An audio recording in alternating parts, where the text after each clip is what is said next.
গুরুত্বপূর্ণ একটি খবর দর্শক।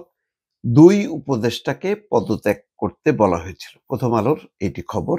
বলা হচ্ছে অন্তর্বর্তী সরকারের শীর্ষ পর্যায় থেকে এই ২ উপদেষ্টাকে পদত্যাগ করতে বলা হয়েছিল। কারণ নির্বাচনের সময় যত এগিয়ে আসছে তত বেশি এই বিষয়টা সামনে আসবে যে অন্তর্বর্তী সরকার নিরপেক্ষ না। অন্যদের ব্যাপারে যতই যুক্তি তুলুক না কেন ওই জামাত বা এনসিপি, তাদের একেবারে প্রকাশ্য অবস্থানটা নেই। কিন্তু এই ২ জন হলো এনসিপির অনেক নীতি নির্ধারণী কাজের সাথে যুক্ত। এটা পরিষ্কার। যেমন দেখেন নাহিদ ইসলাম একদিন আগে পর্যন্ত মানে এনসিপিতে জয়েন করার একদিন আগে পর্যন্ত তিনি উপদেষ্টা ছিলেন। জয়েন করলেন একদিন পরে এবং আহ্বায়ক হলেন। অন্য উপদেষ্টাদের অবস্থাও তাই। এখন আ বলা হচ্ছে যে যেহেতু মানে নির্বাচন সামনে এবং কাছাকাছি চলে আসছে, সেই নিরপেক্ষতার স্বার্থে তাদেরকে বলা হয়েছিল। কে বলছে এটার এই সূত্রটা নিশ্চিত করেনি, প্রথম আলো পরিষ্কার করেনি। কিন্তু বোঝা যায় যে তাদেরকে বলা হয়েছিল। এই ব্যাপারে দুজনের মধ্যে আবার মাহফুজ আলম নির্বাচনের ব্যাপারে আগ্রহী না। তিনি থাকতে চান। আর আসিফ মাহমুদ সজীব ভুঁইয়া বলছে যে তফসিল ঘোষণার পর তিনি ছেড়ে দেবেন।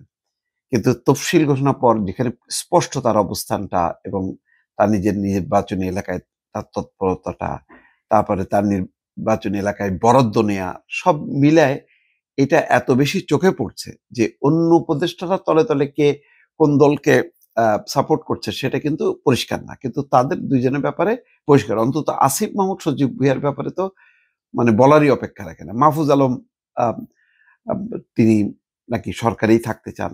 তো এখন এই ২ জন যদি আনুষ্ঠানিকভাবে এখনো ঘোষণা করেন যে না এনসিপির সাথে আমাদের কোনো সম্পর্ক নেই, আমরা আ এই ইউনূস সরকারের অন্তর্বর্তী সরকারের সঙ্গে একাত্ম আমরা থাকতে চাই। তাহলে কিন্তু সমাধান হয়ে যায়। তা নইলে যেটা হলো মানে ডক্টর মোহাম্মদ ইউনূস এক ধরনের মানে বিব্রতকর অবস্থার মধ্যে পড়ছে। কারণ তিনি বলছেন যে ছাত্ররা আমাকে নিয়োগকর্তা। তাদের কারণে আমি রাজি হয়েছি। এখন আ যারা নিয়োগকর্তা তাদেরকে কিভাবে বলেন যে, "তোমরা ভাই বাবা যাও আমি একটু নির্বাচনটা করি, এটা বিতর্ক হচ্ছে।" কারণ মানে জামাত বলুক আর না বলুক, বিএনপির নাম ধরে বলুক আর না বলুক, বোঝা গেছে যে এই ২ জন মানে ১ম সারিতে এই ২ জনের নাম চলে আসে। বাকিরা অস্পষ্ট। কিন্তু নাহিদ ইসলাম বা এনসিপি কিন্তু এটা রক্ষা করতে পারে। কিন্তু গতকালকে দেখা গেল যে তারা বলছে যে আমাদের সুপারিশে ২ জন হইছে। অন্যদের সুপারিশেও তো জামাত বিএনপি সুপারিশেও তো উপদেষ্টা হইছে। দেখেন অন্যদের সুপারিশ যেমন ওয়াহিদুদ্দিন মাহমুদের ব্যাপারে যদি জামাত বা বিএনপি বলে, সে তো বলবেই তো। একটা নিরপেক্ষ মানুষ, একজন সজ্জন মানুষ। আরো অনেকেই আছেন। তো তাদের ব্যাপারে তো আর কিছু আছেন ডক্টর মোহাম্মদ ইউনূসের ব্যক্তিগত পছন্দে। যেমন স্বাস্থ্য উপদেষ্টা। এটা কি মানে বম এনসিপি, জামাত নাকি বিএনপির তিনি? তা তো না। তারপরে ফরহাদ মাহজারের স্ত্রী আছেন, ফরিদা আক্তার। তার ব্যাপারে তাহলে কি বক্তব্য হবে? তো এখন তর্ক করলে অনেক তর্ক আসে। কিন্তু ছাত্র উপদেষ্টারা একদম সরাসরি বোঝাই যায় যে তাদের সাথে মানে এনসিপি যোগাযোগ আছে। দেখেন গোপালগঞ্জে মনে আছে? যখন নাকি ঘেরাওয়ের মধ্যে পড়ল, তখন স্বরাষ্ট্র মন্ত্রণালয় যে মনিটরিং এ আ যে কন্ট্রোল রুম, সেখানে কিন্তু আসিফ মাহমুদ সজীব ভুঁইয়া উপস্থিত। তারপরে এই সর্বশেষ জুলাই সনদে স্বাক্ষর করা আর না করা যে ক্রাইসিস, এই ক্রাইসিসের সময় মাহফুজ আলম তার একটা অংশগ্রহণ ছিল যে এনসিবির আ অনানুষ্ঠানিকভাবে।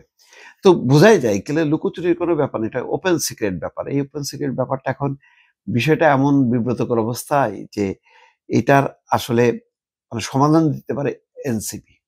এনসিপি সমাধান দিলে জিনিসটা আর বাকিদেরকে নিয়ে অতটা বেশি আ উম ডক্টর মোহাম্মদ ইউনূসকে চিন্তা করতে হয় না।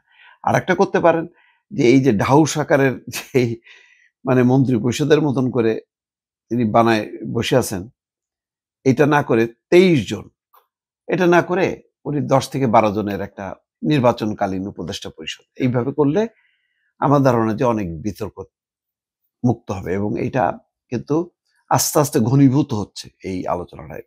বিএনপি স্টার্ট করছে, দেখেন তারপরে সব আলোচনা কিন্তু এটাকে কেন্দ্র করেই হচ্ছে। দর্শক।